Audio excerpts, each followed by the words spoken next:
All right. Well, I'm feeling warmed up. It's Chess960 0+3 1 minute games. I don't usually do bullet, but I guess in honor of Narodisky, play some bullet because I know he loved bullet chess. Chess960. How much was he? I'm not sure how much he was into Chess960. I think he did some of that too. So just had some fun games. Although I think I'm doing it from Zoom, unless I share the entire screen, rather not on my phone. So I'm just gonna go to the share link, share web URL, and then I think it's not going to be signed in, but whatever. We'll just play some bullet anonymous games now. I had a pretty good streak going on there. El Tenedor, my username. Okay, that's all good. So we got, okay, is anyone seeking? I was doing 0+3. We'll keep it going. Usually I do longer games to explain, but we'll see what I can still try to explain as I'm going. After maybe making some pre-moves at the beginning, as long as we can sense that they're safe pre-moves. And the way you do that is you pretty much look out for potential threats that your opponent can make all the time. So it's very good for situational awareness. We got 10-0 now. We're going for a quick one. We'll probably get someone soon. So yeah, you want the situational awareness, and you could do like semi kind of quasi pre-moves where you just have your finger over it. I guess it's pretty good on the phone since it's touchscreen. We got someone. All right. So make a few pre-moves. Okay, we got this corner. Let's do like this, and let's pre-move here to gain some time on the clock. Just strike over. Let's pre-move again. Oh, yeah, still time. Okay. All right, maybe that, but I was see there were obviously no threats they could generate, and also the queen. Just to explain how it started, I was talking about this bishop on the diagonal hitting G7 or B7, G2 or B2, and how we can probe with the pawn. We went into that a lot. The game with Isaiah, I forget the name of the, I think it was like Chess960 with my international class or something like that. Anyway, yeah, so it's opening it up didn't allow them to counter my fianchetto because the rook opening. Then I probed that with the wing. Okay, wait, do we have the exact same thing? Okay, this time let's just shove the pawn immediately. Let's pre-move it. Oh, they didn't. Oh, wow, they met that one. You know, I can hit h5, but I'm gonna give it to. That's gonna fall now. Remove that. Now they're in some trouble. Okay. Yeah, that doesn't look too healthy for them. Can we? How do we finish this? Start with the check. How can we get in there? How about let's go down, pin the knight, maybe wrap around. Oh, they're stopping. That was a good move. Okay, can the queen come in? Queen go to g4 at the very least. Support my rook. Oh, now we have a mate in h5. So what I'll do is I'll just explain a bit, but what I'll do is I'll just kind of go back quickly. Now that threw me off because I wasn't expecting h5, which is probably decent because otherwise I just gain that space advantage on the wing, then I punch back in the center hyper-modern style. So currently I don't want to take h5, or no, after e3 rather. I have 2 against 1, but I'd rather not give up the knight and bishop for the rook. Something to think about, but I was probably going to go like queen e2 or bishop e2, queen d1, something like that to pile up on h5 and force them to go g6 if they see it, and then tie them up. Maybe castle queenside, smash it, go to the g4.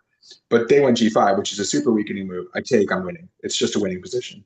Because if they take back, I can take the rook and take h5. You know what? I pre-moved bishop h5. That could have been a mistake if they had played. I realized that right afterwards. Because if they had played h4, I go bishop h5, then I actually have to do that whole thing where I give them the 2 pieces. I mean, it's not terrible, but I'd rather not. So what should I have done? I probably shouldn't have pre-moved that because assuming that they would play h4, that would have actually been a good move. They should have played h4.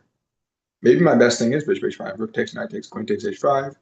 Oh, then I have like a, not even g3, maybe f3, blunting the bishop in the corner. So I'm thinking of something like this. It's actually a really interesting moment in terms of this concept of pre-moving. Yeah, so this was a blunder. I take, I win, right? But if they had pushed and I was pre-moving this move, interesting. But let's look at the line I mentioned. I don't think it's that great. Yeah, it's good for them. So if they had done this, it would have been take, and now I was thinking of f3 in order to blunt the bishop on the diagonal, and then I try to take it back, but then they take. And my position not that great. And yeah, their king's kind of open, but it's not really. You can't get to it. So the computer says instead of that, so I should, I should have had my finger maybe bring this, but I just didn't look at the option. So I had some clock generated as well from the pre-moves. That's why I want to make some quick safe moves at the beginning. Okay, so it's saying takes. Is it just going to generate an attack? Take. He's pinned. Queen takes g3. I would have done probably. Yeah, if I had to make a quick move, I would have taken, obviously. And then I get a nice attack. So I guess that's the idea there. Okay, let's do another one. Let's keep it going as long as I have as long as I have a streak. It's funny, my students were actually at the King's Indian tournament. I teach a class called King's Indian. Yeah, well, dual purpose. The King's Indian Open and a lot of Indian American kids in near Dulles Airport. So that's why I do some. I've been doing Instagram videos near Dulles Airport. Actually, it didn't go through, but I actually did one like underneath the planes. That was pretty fun. It's better the DCA, they quote Reagan Airport, gravelly point. You can be right across the water, probably within a couple 100 feet of the planes. The Dulles one, you have to be, I don't know, maybe 100 yards or something. Okay. It's pretty fun to watch the planes go over and get some thinking in. But the thing about Gravelly Point is that it's more crowded. The one by Dulles had only, at first there was like one other car. This Tesla just decided to park right behind me. Then a few others came. It's a cool spot. Okay, so here we go. Got another game. Got double fianchetto possibilities. Let's do this. Okay, let's do this. Now we expect them to fianchetto the other one time. F3, and then maybe E4. No, I shouldn't do F3. I'll do knight F3. Oops, let's do knight F3. Oh, they left. I guess they didn't want that time control. But yeah, at the beginning, you pretty much have to pre-move. So got my coffee in me. Got a little time. So because Saturday is I actually have a day off now. My wife forced me to take a day off, understandably. Well, I was actually taking kind of like Mary Poppins. I used to take Tuesdays off, which was pretty cool. I did it kind of like a restaurant worker. Monday, well, then it was Mondays off, kind of like restaurant worker, work on the weekends and get some time off. But ain't no rest for the wicked, right? But yeah, well, it'll be like pretty compressed, and then early in the week, it's usually a little bit open, and earlier in the day, so it's not, even if it was 7 days, it wouldn't be terrible. Doing what you love, right? But yeah, gotta have the family time, of course. So here we go. Look for any weak points, nothing directly exploitable. Why don't we just have some fun with this move? And this is what they do. And then let's take, move. What do we do about the knight? Oh, we can hit it. No, it's not there, but that's fine. And they're blundering. That's bad. Take again. Now I have plenty of time on the clock to take my time and to ensure that I'm not hanging anything, that they are. And that's just a winning position again. So we don't know. I'd rather, I was playing this like maybe I had a 2200, 2100. Now, if you're a 2200 and lead on lead chess in 960, you're probably like a 25, 2600 in regular bullet or regular games. So yeah, they just bailed out. And of course, we have the like Benjamin Franklin said, character is what you do when no one's watching, and essentially no one's watching because they're anonymous on the internet. When they have some identity tied to it, they're less likely to do unethical things. Unfortunately, that's how it is. So they'll be much more likely to abandon games. But hey, you at least they abandon, you get the victory, whatever. Okay, this looks quasi-normal in the center. The bishops are strangely placed. G7 is a weak point. Okay, let's just probe immediately. H4, H5 again. Oh, whatever. And that's it. Yeah, I'd just rather not share full screen. But you can share full screen and I'll do that sometimes and turn off notifications. Not that I have anything to hide, but if you're putting it out there on YouTube publicly, probably good to protect your privacy, get your VPN and all that too, right? Let's see. So they hit the diagonal, okay. Where are there any weak points? Maybe in front of the king will become an issue for them in a bit. Let's just stick the knights in the middle first. Let's rematch. Let's see if they stick the knights in the middle. I waited too long.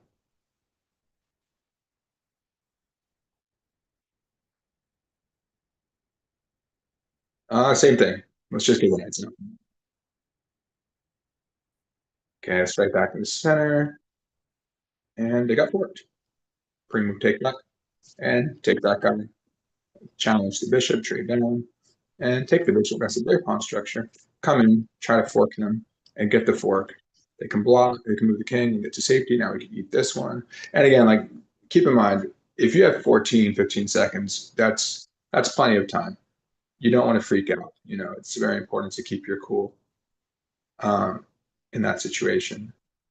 Do we have a mate possibly? That looks pretty good. Let's just see what happens. It looks like fun. We have the luxury of extra pieces to work with here. Because if they go up, they get mated. All right. Yeah, sometimes if I get a good night's rest and have coffee, then I see stuff. But if like in a tournament, you know, I usually start off poorly. Then I get like 4 6 game streaks sometimes in tournaments after well, first of all, they call it the Swiss Gambit, the quote Gambit. If you lose it, you mess up the first round. Okay, let them push you almost pre quasi pre move. So of course you do get weaker opposition if you lose at first, but also you get warmed up and just kind of start seeing a lot when you're immersed in tournaments. Probe over here. Am I going to lose that pawn? No, we get a tempo on the queen though. Now they have to be careful about the diagonal. Oh, we have a fork. Eat, feast a little bit. Pre-move's pre-move. Now they have to worry about f5, h7. And see, the thing that I love about this is that my opponents tend to think that they have less time than they do. Remember the increment, I don't want to lose a2 necessarily. Because if I lose a2, I lose b2. Let's pre-move that. If I lose a2, I lose b2. It's possible, but I'd rather castle first if I need to. Oh, they abandoned again. So at any rate, I view it like if your opponents aren't playing that well, I view that as target practice, which has its merit. So for example, sometimes with my students, we'll play with odds, you know. So if they're really inexperienced, I might give them a queen. Actually, one student helped him shoot up like a lot one year because he had to work to beat me with rook odds, and he kept losing. And then he basically had to just pull off my attack because I'm trying to utilize my other 6 pieces really well to attack. And he finally started holding me off, and he became a really good defender. So it really helps. And it's interesting also if you give people points for not blundering, kind of newer students, they get a point every time they make a decent move. And every time they blunder or make a bad move of some sort, they get -1. And then they tend to just make all good moves. It's amazing. If you're a coach or if you're teaching anyone, I highly recommend that approach. Or you could, I don't know, you don't want some objective observer. I suppose you can use the computer for that to tell you, but you can't always really rely on the computer to tell you what's good or not. It'll just make you feel bad all the time. So it'll say question mark or whatever. It's not necessarily that bad. You can look for sharp evaluation screens. That'll give you a sense more accurate, but sometimes it's because you miss a win. Okay, now they're exposing. Okay, let's see if they fall for this. Yeah, they did. And game over. Now they're going to move their king and then remove, or they just lose. Okay, yeah, that was that. But see, it's because of the prep on. I was ready for the diagonal. Now I saw the moment they played this. We have opposing, queen and rook scenario. So obviously they want to fianchetto, but it's sort of it's not a blunder. They can easily block, but it's a strategic error. It's kind of like bringing your queen out too early. Except in this case, it works for me. But bringing your queen out too early and subjecting yourself to loss of temper. All right. So anyway, this is like target practice sometimes if they're not that good. And again, the psychological factor of them thinking that they have less time than they do, I like that.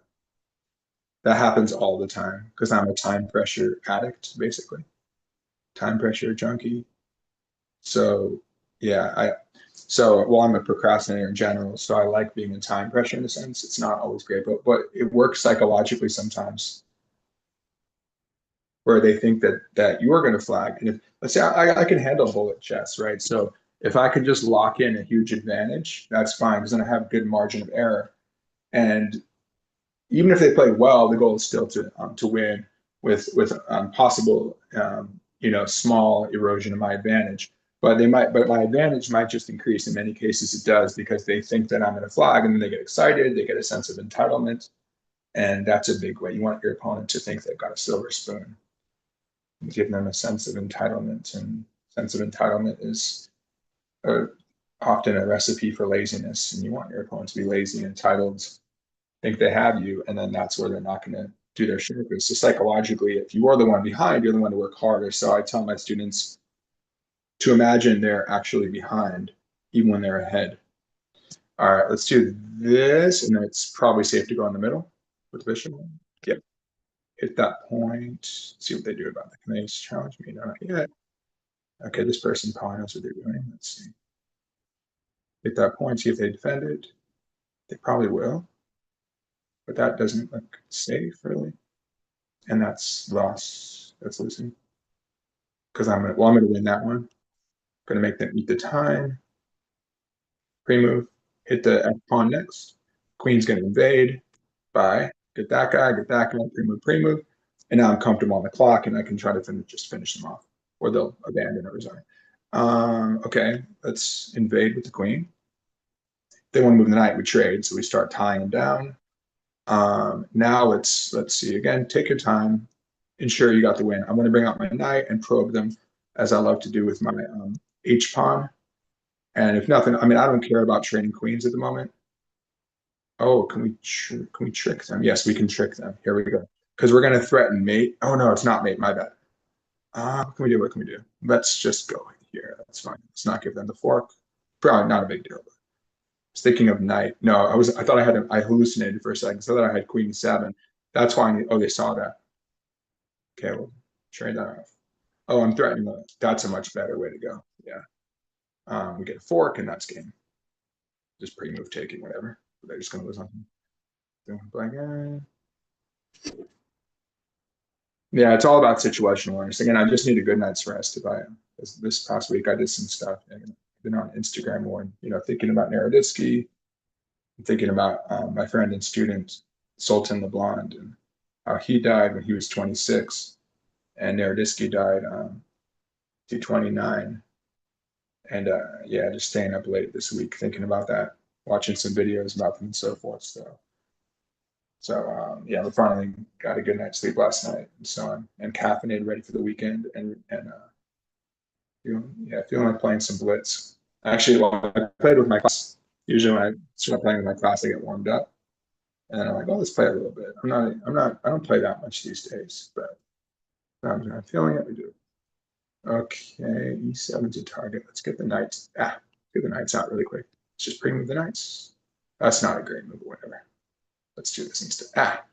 Okay, moved around. There we go. No, they left. I was going to open up the bishop. Yeah, there's no point. I was about to go knight g3, then it would block my bishop. So, oh, they're still there. Let me move this one up. That's weird. They came back. They made it his own. I think it was lagging or something.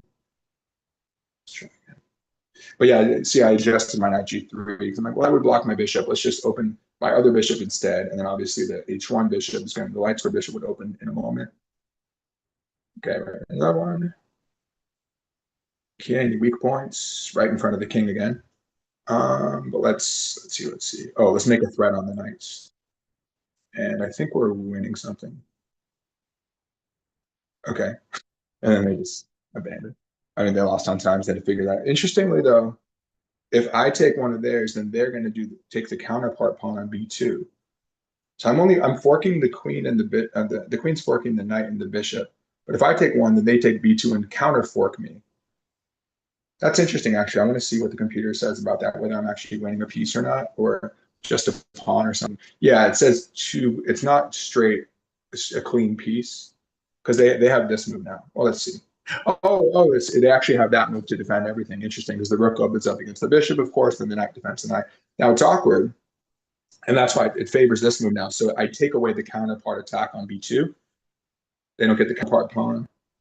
And then it's giving 1.5. So nice advantage pawn up.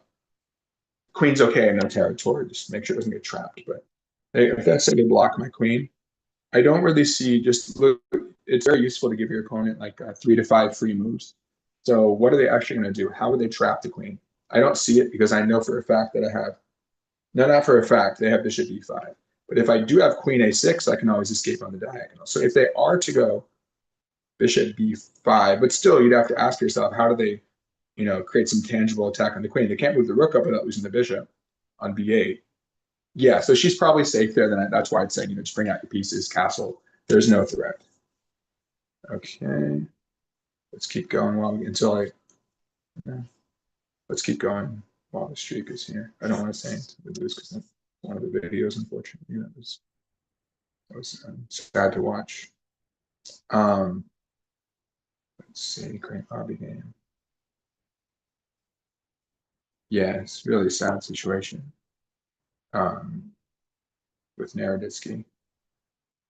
So I was just thinking about, my student Diego as well. So I was thinking of doing some reflection on, how I knew Naroditsky through the internet, right? Like most people. I guess if you like kind of in the elite circuit, playing the tournaments or commentating big tournaments, they would know through that. And then everyone else through YouTube and stuff. I guess Twitch too. So, and then whereas with what some people call Sultan Diego, but at the end, so like he wanted to be called Diego, his given name, and I knew him personally, right? In person, so I knew him much better, and especially in the last year of his life. So I've been thinking a lot about that, and we just try to find ways to live in their honor. I think a big thing is, so for example, Diego, he restarted the Howard University Chess Club in 2019. And that's HBCU, right? If you're not aware, historically black college university. They ended up winning Pan Am's under 1800, and then they cleared the HBCU Classic. I think it was the first year of 2023. They won another one, something in 2025. So he really brought that back, and I think it's really important to to make chess accessible to everyone. A big part of that is scholarships or funding in general, for training, for travel, room and board kind of thing. Spending cash is good when you're traveling because you say, oh, it's just like getting a scholarship for school. It's like, okay, well, you can go there for free, but now you got to pay for everything else, books and all that. So anything helps. And obviously, if you don't have the resources, it's just realistically, you're not going to be able to go to achieve your potential.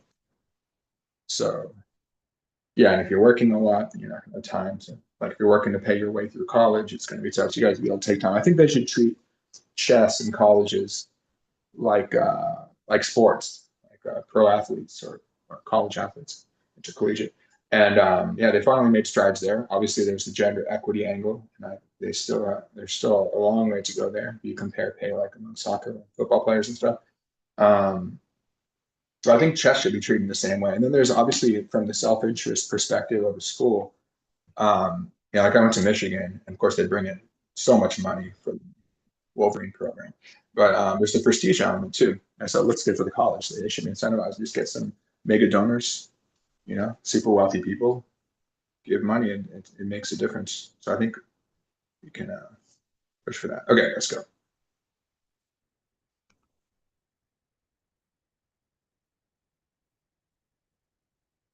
Gain some time on the clock. Hit the dark squares. Let's take it and get castled soon. Provocation. This is more provocative type of game. Gets castle, move the king over, and then be able to move the rook to the c file. Okay, now we have 17. And let's just toss this in. And that should behoove us because we can now get the bishop here, and create some issues on the c file for them. Now we can damage the structure most likely. Okay, what can we do here? Let's damage. We can create some damage. Let's just like throw this pawn at them. And then if they push, I would love to get the bishop out. Oh, that's fine. Now we're good. So we're basically creating lots of pins, cross pin type of thing. Or they do have G4. That doesn't work. That doesn't. Now, obviously, my queen wants to enter the fray. They're going to push. No, the push doesn't work. Because if they play G4, we can probably snatch F4 safely. And then we can wrap the knight around to D5. Let's see if it works. If my calculation is accurate. Yeah, it should work. It should work. So it's hanging. We grab this guy. They probably take the bishop, and like I said, oh, they take that one. That's fine because we like that bishop. And let's just tuck it. Oh crap! It's check. Okay, I blundered that. I didn't see it, so I miscalculated. That's okay. Interesting. Yeah, because if it hadn't been for the check, would have been good. Now we have a good opponent. That's great. Let's see here. Did we have like some pawns? Okay, they're consolidating. Take. What do we have? 3, 4, 5, 1, 2, 3. Yeah, it's not great. We gotta fight back.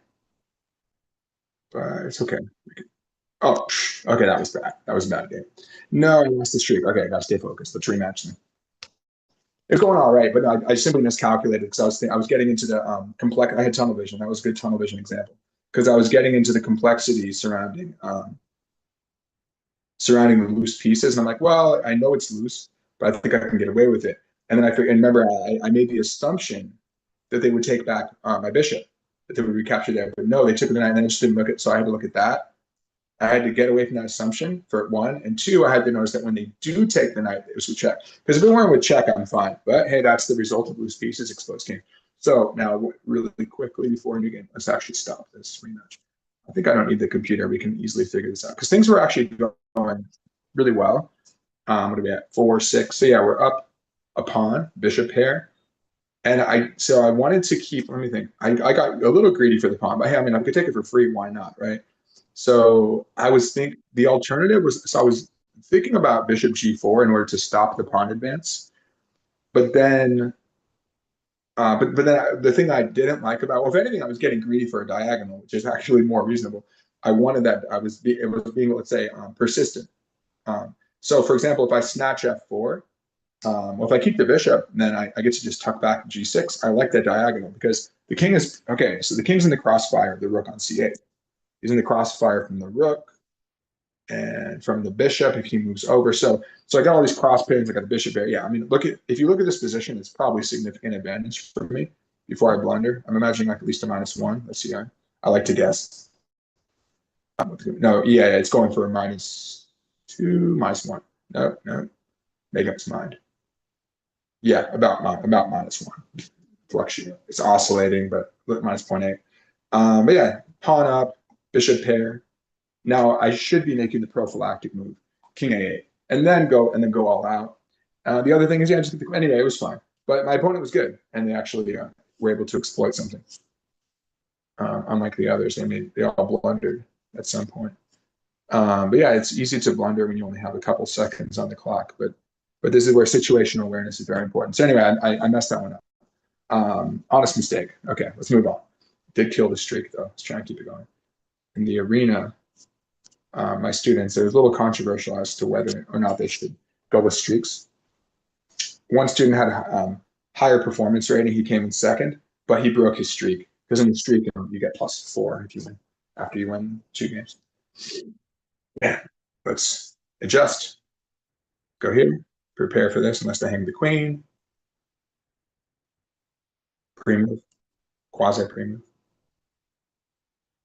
Let's get the knight in the game. I'm seeing dark square weaknesses possibly generated. Okay, let's let them push and weaken themselves. Playing provocatively, let them push again. I bring my knight in. Do we have anything dangerous with the knight? Not yet. Let's do that. Let's bother them. I like that. Now let's actually do a little tricky, unleashing the bishop, see if we get something there.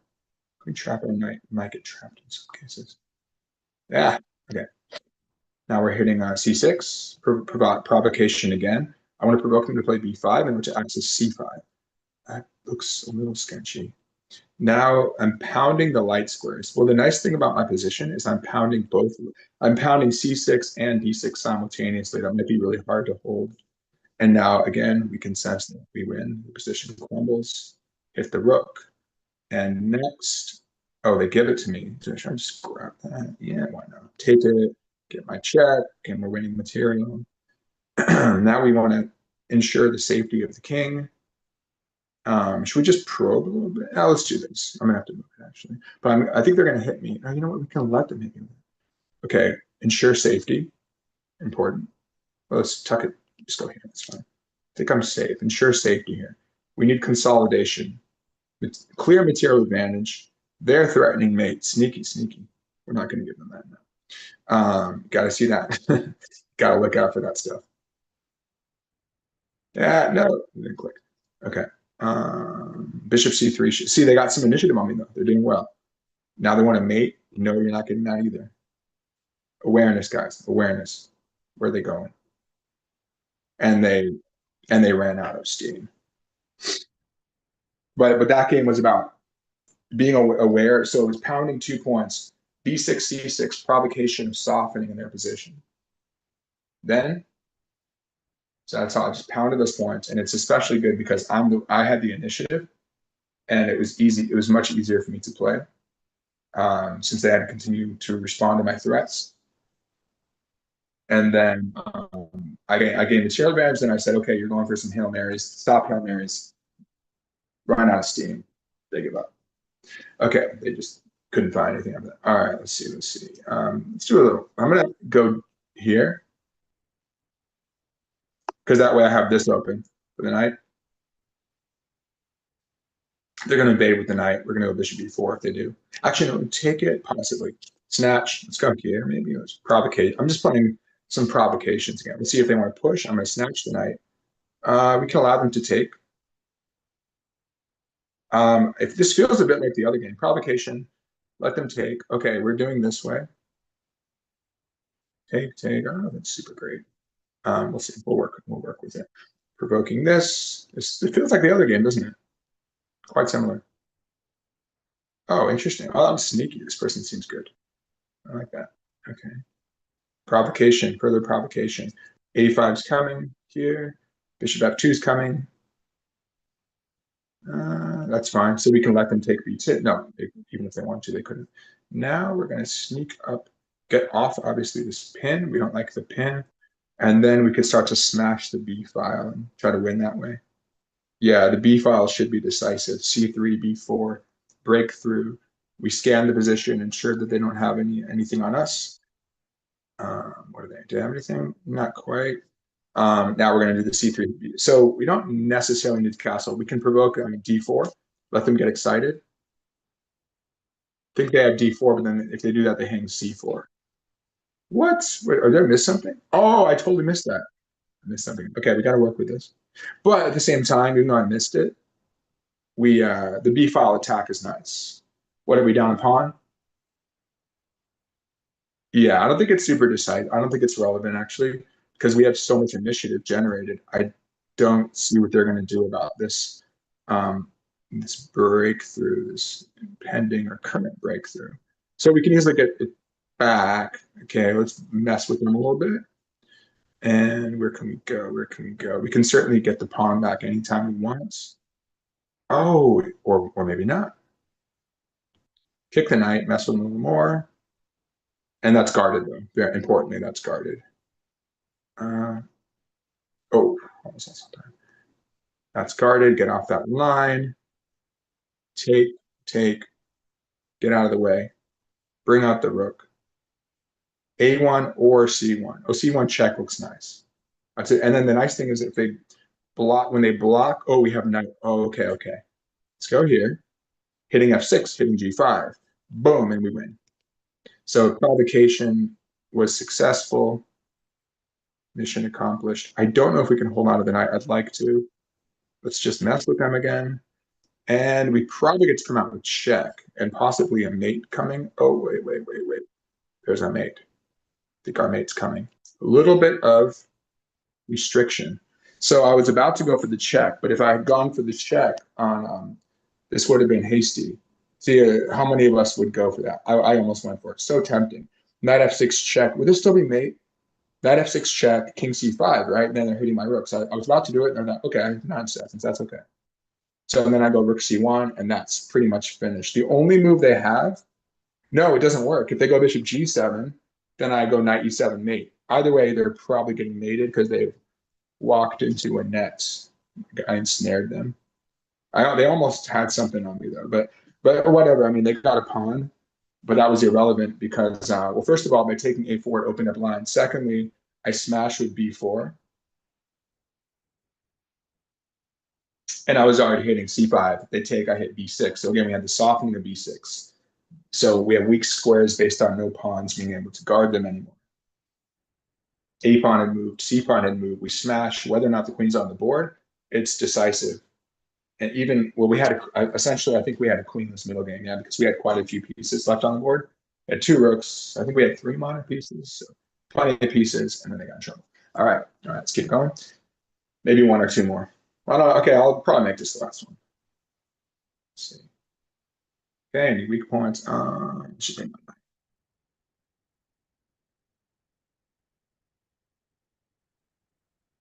all right, now we got plenty of time on the clock. Let's probe.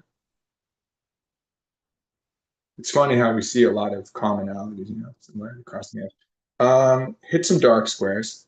Bishop in. Oh, no, that's a good move.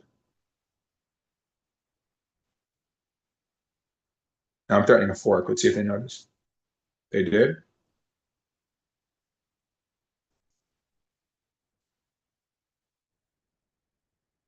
They didn't kick it. I thought they were going to kick it. Anticipation, right? If they take on a2, I go rook a1 and take on a7. That's fine. And that's it. We finally got it. Because they just weakened. See, the moment they went d6, they created a weakness on e6, take, pre-move. And we just keep on picking up whole rooks, don't we? Don't we just escape with a nice position? Can they? Oh, can they win the knight though? Okay. They're just going desperado. Go to e6. Oh, they're just giving it. Whatever. I'm taking everything. So now it's clearly target practice, right? But now the goal is to win as quickly as possible. Okay, I'm not going to finish on that. Whatever. I don't care if they want to keep hanging stuff. That happens once in a while. I'm just going to take everything treated as target practice and be as accurate as possible. 2+2. I'm not sure if it. I assume it's going through. Hopefully, it's going to lead chess. Can check afterwards, I suppose. Okay. Smash. Prepare for the knight like a Scandinavian. Bishop should come out. They keep it stuck in there. That was a good move. Provocation. Oh, that was bad. That was a bad move. They didn't notice. Because they could have trapped my knight. Made a mistake. They didn't catch it, fortunately. Pre-move. Gain time on the clock. Pre-move. Okay. Which way should we tuck it back? Let's go this way to keep them pinned. Why not? Possibly shove the. How about queen having a bothersome queen? Can we go after the e pawn possibly? Can we move this one? Okay, g3. Where are we going? Making just annoying pieces. I'm anticipating g3, of course.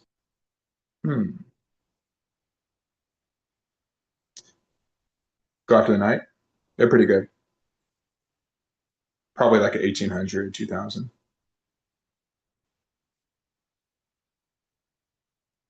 Let's go back. But I still like my position. Really nice knight. If they play g4, I just come in. And now we can bother them with h4, h5. And I see pretty good safety.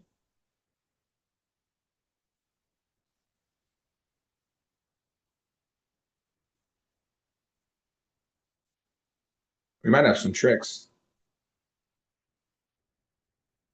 Not giving them to us though.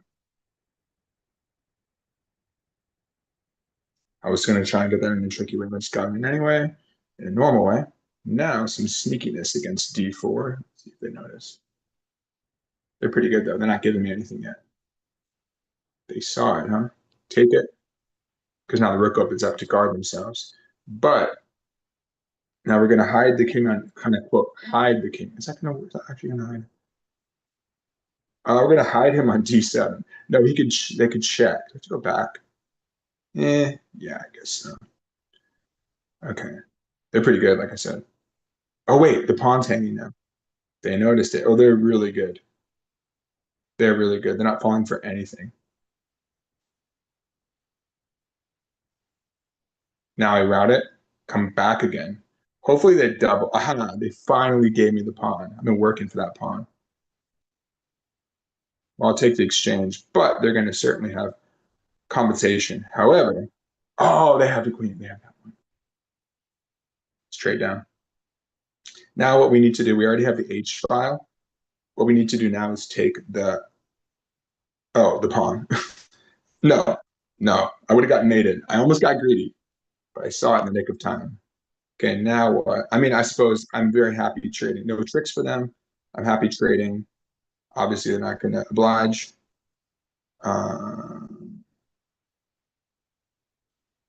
Do they have anything? Oh, did I just mess this up? I gave an exchange back. That was stupid. That was not wise. 3, 4, 5, 1, 2, 3, 4, 5, 6. Yeah, I totally botched that. It's getting a little too fancy. Okay. Can't go queen g5. I'm gonna have to defend for a second. Come there. I don't know exactly what the endgame's gonna look like, but let's do it if they want.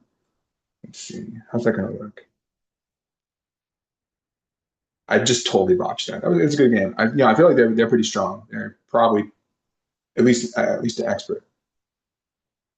So they can go queen f3, evade the trade. They didn't.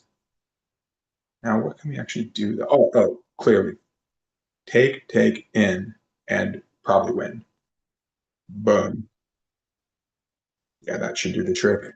So we have to be careful. They're going to try to trap our bishop, right? Which way should we go? So here's what we do. Wait, let's take it first. They're going to come over. Oh, no, they go bishop c2. No, either way, push. Okay. Well, let's just go. Let's play it safe. Let's just play it safe. Oh, why didn't I come out? What was I thinking? Oh, it doesn't matter. Not getting trapped.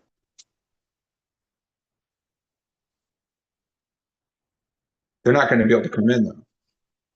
So what I'm going to do, I'm just playing it really safely. And I'm going to come this way with the king. They're going to be able to stop me. Actually, we might get a Zugzwang. It's a quasi Zugzwang already. Quasi. Oh, that was a good move, I guess. Let's come back though. But then come in for the win. Now they go back. They can't come in with the king. Can we get a Zugzwang? I think we're going to get a Zugzwang. Let's wrap around. See, the cool thing is they can't. They're just petrified. So what we can do now is do the walk around with the king. Now, if they go up, we can probably just check them. They're here. Oh, I mean, okay, this is where we need that Zugzwang, though. There's waiting moves. It's just one pawn, but that's a vital extra pawn. Now, remember, I can always cough it up in many cases. Is that going to work for them? I shouldn't have taken it. Shouldn't have taken it, probably. Ah,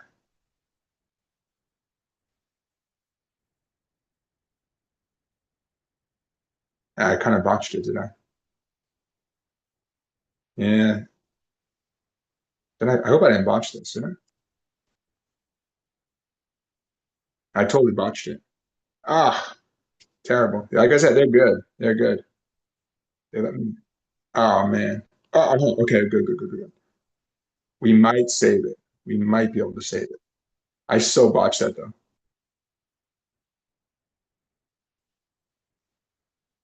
They almost have to take. It should. Is that gonna be a draw? I hope it's a draw. Yes, I think. I think. Push. Here it is. Okay, they push. King here. They push again. I skewer them. And it's just a dead draw. Yeah, it's a draw. There it is. That was a good game, though. That was a good game. Yeah. That was a very good game. Let's see if they want to play again. Oh, I totally botched that though. Well, they were really good though. They were very good in the end game. They didn't quite let me. Okay, I think it's worth it because they didn't need to accept. I think, well, maybe I'll end the day. I think that was a fair end to the day. But obviously, we should. Oh no, don't do it. But we should totally. Oh no, did I just lose it? Did I lose it? Back. Okay, good. So we have to figure out how to win that end game. I'm almost certain it was a win, like 10 moves ago. So for example, okay, let's guess the eval. Before I. No, it was a good move though. I shouldn't have taken it probably.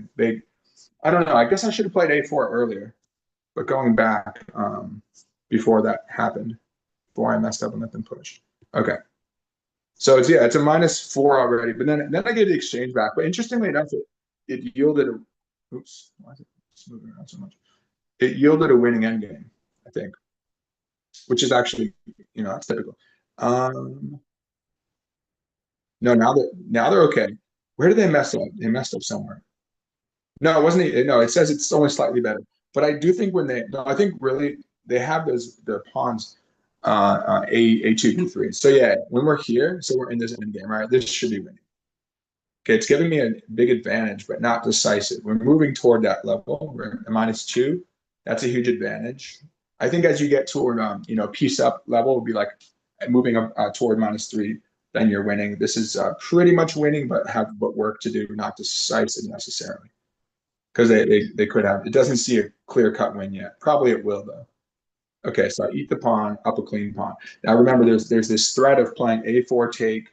Now that's actually tricky. So the reason that I was playing a little bit defensively at first, because I was thinking, hey, if I want to go a4 and they take it, I run the pawn. I don't want to have to worry about that pawn, their pawn queening, and I could botch it. So I was looking at, if nothing else, I was just ensuring that I didn't botch this because I knew the event. Yeah, so it's approaching. It's like -2 point.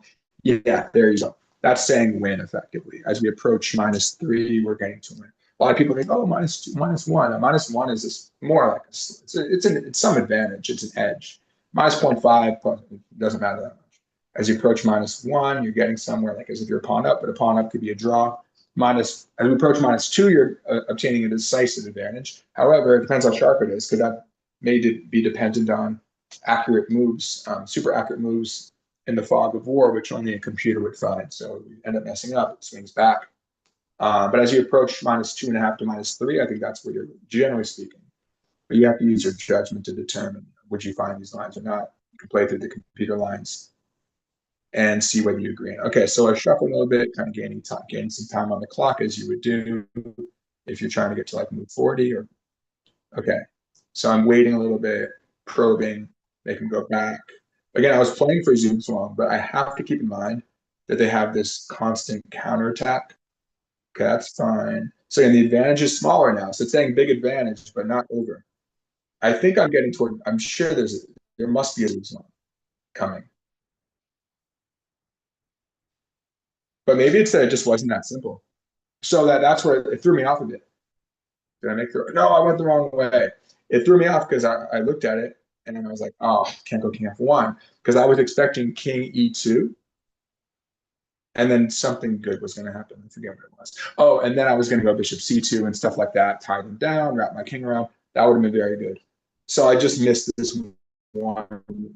I mean, I could probably obtain it again, but maybe they just put really long didn't give it to me. Can they go here? Yes, that's exactly what I want. This is outflanking. Okay, let's say they go here. This is the Zugzwang that we want. That's exactly. I would have probably gone to e4. Okay, let's say this, for example. Why not? So if they move the king down, you go behind. What if they move the bishop, though? Okay, we get the opposition. They wait again.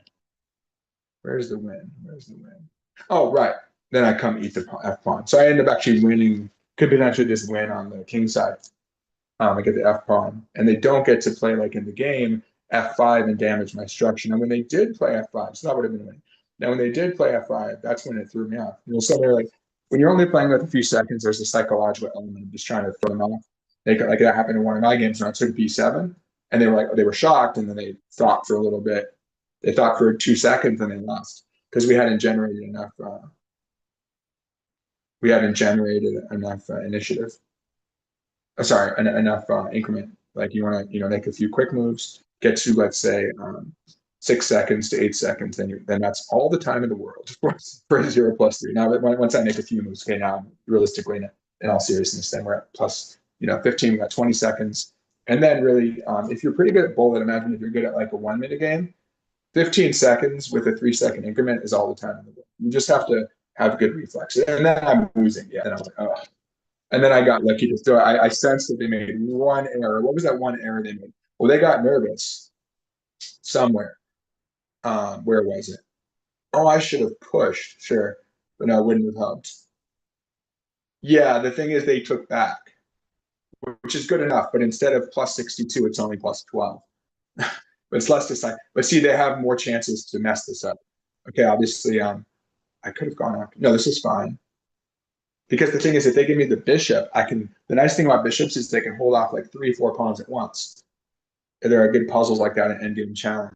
Good book, the red and white one, Hall and Hayes, and they have a great one called Combination Challenge. Very difficult combinations. When I was getting back into chess after college, grad school, 2014, I got into it again after meeting with Ollie Thompson, who was the president of Michigan's chess club.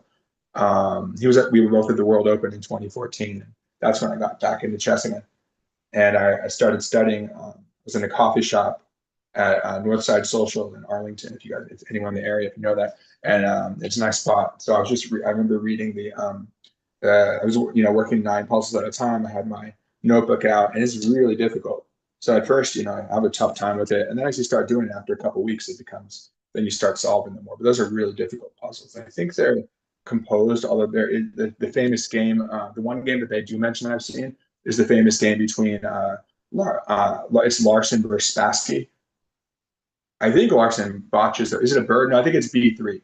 And then Spassky just crushes him by pushing his H pawn, queen sack. So definitely, if you haven't seen it, look up Larson versus Spassky. It's just a famous game. I think it's B3. He ends up playing F4. Now I like both of those moves, but yeah, if you play it against a computer or world champion or a really strong, strong expert or master, you might get in trouble. But the thing is, like I've been playing the bird and getting winning positions against masters in the DC chess league. Almost every time I get an advantage or a winning position.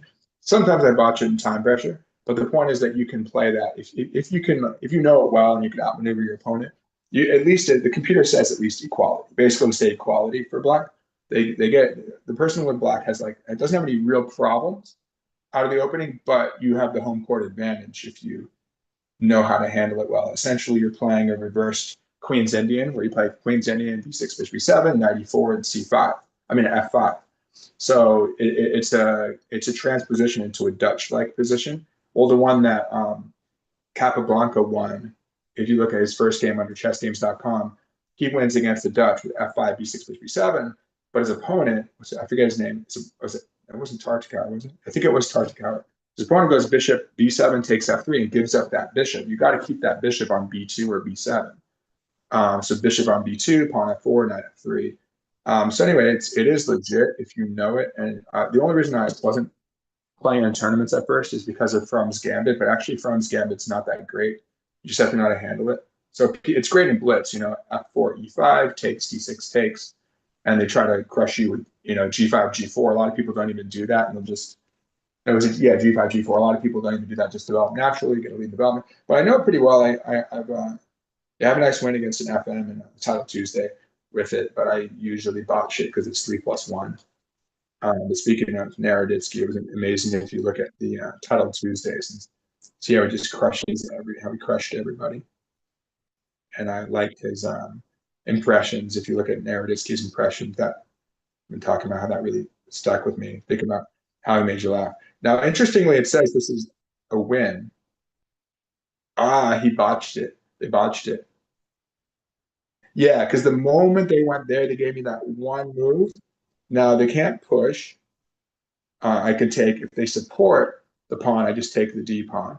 When they push, I only hold it because I have a skewer. And when I do the skewer, I take the pawn holding off the other pawn and then we like that. So anyway, I'm not sure if the stream went through. Let me see if I go to actually what I can do is where is this?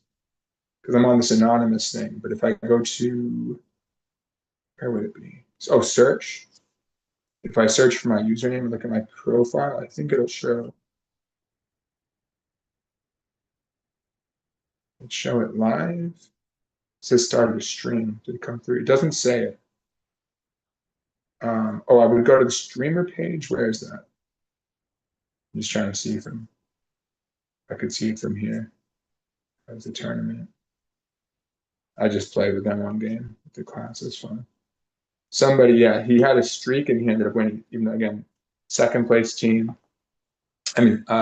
Second place had higher performance rating, like 17 something, but first place had like 14 something performance, but it was not the streak.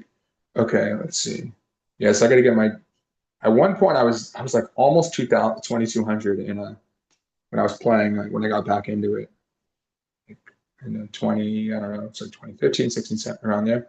But now I went way down in Chess960. So again, if you're like, let's say I'm 2,300 and something else, I'm only 1,900 in Chess960 because it's deflated. Like, well, USCF is inflated by about 100 points. One point was the other way around for me because I was playing more internationally.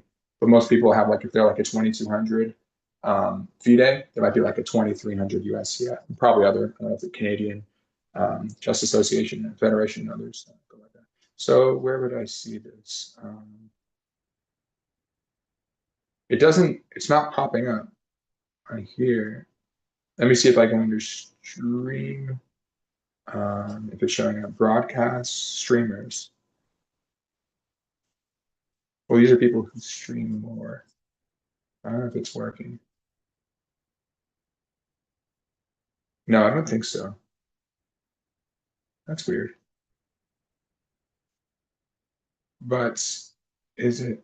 Hopefully, at least I got something on your streamer page. Well, I'm not signed in, so oh well. Hopefully, it went through. And I'll stop it for now. Let's see. Where is YouTube? Oh well, I'll just close the meeting and hopefully something happened. We'll find out. All right, if it is streaming, have a good one. That was fun. And just kept the streak going for a while. Had some good quick games. And it's interesting that even with the quick ones, we still get pretty deep into some analysis. Where is it? Ideally, have more time, but at least you can debrief at the end, though, so that's okay.